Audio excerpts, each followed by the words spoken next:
Everyone, class 10 boards बस आने ही वाले हैं। प्रेशर फील हो रहा है, आई गेट इट। अब सबने बहुत बहुत मेहनत की है, लेकिन आज हम एक ऐसी स्ट्रैटेजी के बारे में बात करने वाले हैं जो तुम्हारी पढ़ाई जितनी ही इंपॉर्टेंट है, अपने बोर्ड एग्जामिनर को इम्प्रेस कैसे करें। देखो, ये कोई शॉर्टकट नहीं है, ये एक स्मार्ट तरीका है ये मेक श्योर डरने का कि तुम्हारी सारी मेहनत को वो क्रेडिट मिले जो वो डिजर्व करती है। ओके, तो चलो सीधे एक बहुत पावरफुल आइडिया से शुरू करते हैं। बोर्ड एग्जाम में मार्क्स इस बात पे नहीं मिलते तुम्हें कितना आता है, मार्क्स इस बात पे मिलते हैं तुम कैसे लिखते हो। अब ये सुन के थोड़ा शॉकिंग लगा, है ना? पूरा साल पढ़ाई करने के बाद, हर कॉन्सेप्ट को मास्टर करने के बाद, पर सच तो यही है कि तुम्हारे फाइनल मार्क्स अक्सर इस बात पर डिपेंड करते हैं कि तुम उस नॉलेज को आंसर शीट पर कितना साफ साफ प्रेजेंट करते हो। यही है वो कोर्स सीक्रेट जो आज हम अनलॉक कर रहे हैं। तुम्हारी नॉलेज इंजन है, नो डाउट, लेकिन प्रेजेंटेशन वो चाबी है जो इसे स्टार्ट करती है और तुम्हें फिनिश लाइन तक ले जाती है। तो अगर हमें ऐसे आंसर्स लिखने हैं जिन पे पूरे मार्क्स मिले, तो सबसे पहले हमें अपनी ऑडियंस को समझना होगा। हमें एग्जामिनर के दिमाग में घुसना पड़ेगा। उनका दिन असल में कैसा होता है, वो क्या सोच रहे होते हैं जब तुम्हारा पेपर उनके सामने आता है। चलो, उनकी साइकोलॉजी को डिकोड करते हैं। बस ये इमेजिन करके देखो, एक बोर्ड एग्जामिनर एक दिन, तुम्हें क्या लगता है कितनी आंसर शीट्स चेक करनी पड़ती होंगी उन्हें? 20, 50? बिल्कुल नहीं। उन्हें अक्सर 100 से भी ज़्यादा पेपर्स का स्टैक खत्म करना होता है। हाँ, 100 से ज़्यादा आंसर शीट्स, जिसमें हर पेपर में ढेर सारे आंसर्स होते हैं। ये कागज़ों का पहाड़ है लिटरली, जो उन्हें हर रोज़ चढ़ना पड़ता है। और इतने बड़े वर्कलोड के साथ सोचो वो हर एक आंसर पर कितना टाइम दे पाते होंगे। शॉकिंगली बहुत कम, बस 30 से 60 सेकेंड, 1 मिनट से भी कम। इतने से टाइम में उन्हें तुम्हारा पूरा आंसर पढ़ना है, तुम्हारा लॉजिक समझना है और मार्क्स डिसाइड करने हैं। वहाँ कंफ्यूजन के लिए बिल्कुल टाइम नहीं होता। तो सबसे ज़रूरी बात यह है, तुम्हारा सबसे पहला काम है उनका काम आसान करना। अगर तुम्हारा आंसर गंदा है, आगे पीछे लिखा है या बस कहानी जैसा है, तो वो फ्रस्ट्रेट हो जाएंगे और तुम्हारे मार्क्स कटेंगे।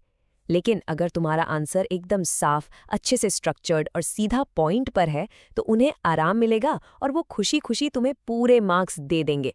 यही है गोल्डन रूल जिसे हम फॉलो करेंगे। Make the examiners job easy. Okay, अब जब हमने एग्जामिनर के माइंड में झांक लिया है, चलो अब थोड़ा प्रैक्टिकल होते हैं। मैं तुम्हारे साथ कुछ गोल्डन रूल्स शेयर करने वाला हूँ। 5 ऐसी स्ट्रैटेजीज जिन्हें यूज करके तुम अपनी आंसर शीट को तुरंत एग्जामिनर फ्रेंडली बना सकते हो। रेडी हो? Let's do this. ये रहे वो 5 गेम चेंजर्स। पहला, हेडिंग्स यूज करो।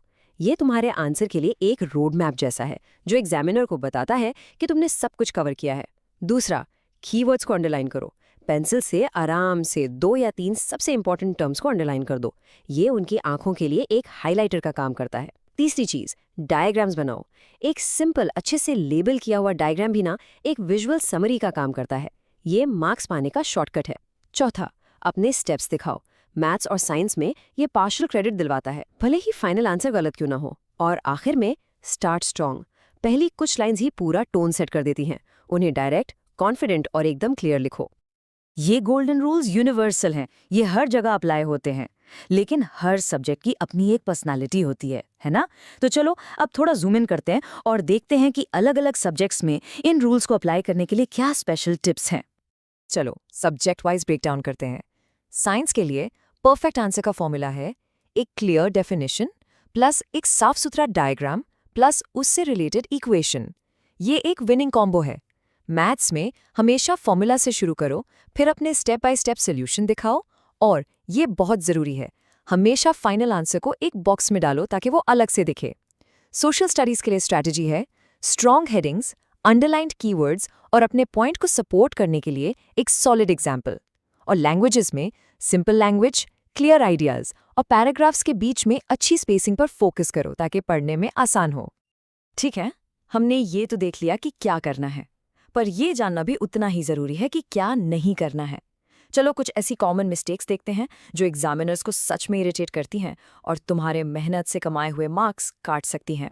सबसे पहले, टेक्स्ट की बड़ी बड़ी दीवारों से बचो। बिना स्पेसिंग के लंबे पैराग्राफ्स पढ़ने में बहुत थका देते हैं, उन्हें छोटे पार्ट्स में तोड़ो। दूसरा, गंदी ओवरराइटिंग और कटिंग, वो बस अजीब दिखता है। अगर कोई गलती हो जाए तो उसे बस एक सिंगल साफ लाइन से काट दो। तीसरी चीज, लंबी कहानी जैसी आंसर्स लिखना। एग्जामिनर के पास नोवेल पढ़ने का टाइम नहीं है, उन्हें आंसर चाहिए एकदम डायरेक्ट और अच्छे से। और आखिर में, फालतू इन्फॉर्मेशन ऐड करना, जो क्वेश्चन में नहीं पूछा है उसके बारे में मत लिखो, हमेशा टारगेट पर रहो। तो इन सारे टिप्स और स्ट्रैटेजीज के बाद अब हम आते हैं सबसे आखिरी और सबसे इम्पॉर्टेंट चीज पर, तुम्हारा माइंडसेट। एग्जामिनर को एक दुश्मन की तरह सोचना बंद करो जो तुम्हारे मार्क्स काटने के लिए बैठा है। सच तो ये है कि तुम्हारी आंसर शीट पूरी तरह से तुम्हारे कंट्रोल में है। एक अच्छी प्रेजेंटेशन के साथ तुम ही हो जो एग्जामिनर को गाइड कर रहे हो अपने काम की क्वालिटी देखने के लिए। और मैं बस इस एक आखिरी सोच के साथ तुम्हें छोड़ना चाहता हूँ, एग्जामिनर तुम्हारा दुश्मन नहीं होता, पर वो तुम्हारा लॉयर भी नहीं होता। उसे जो दिखता है वही वो चेक करता है। वो नहीं चाहते कि तुम फेल हो, लेकिन वो तुम्हारे लिए केस भी नहीं लड़ेंगे या एक गंदे से आंसर में छुपे हुए ब्रिलियंस को नहीं ढूंढेंगे। वो बस उस चीज को चेक करेंगे जो तुमने साफ साफ पेज पर प्रेजेंट किया है। तो मेक श्योर करो कि तुम उन्हें वही दिखाओ जो तुम चाहते हो कि वो देखें। You've got this. All the very best.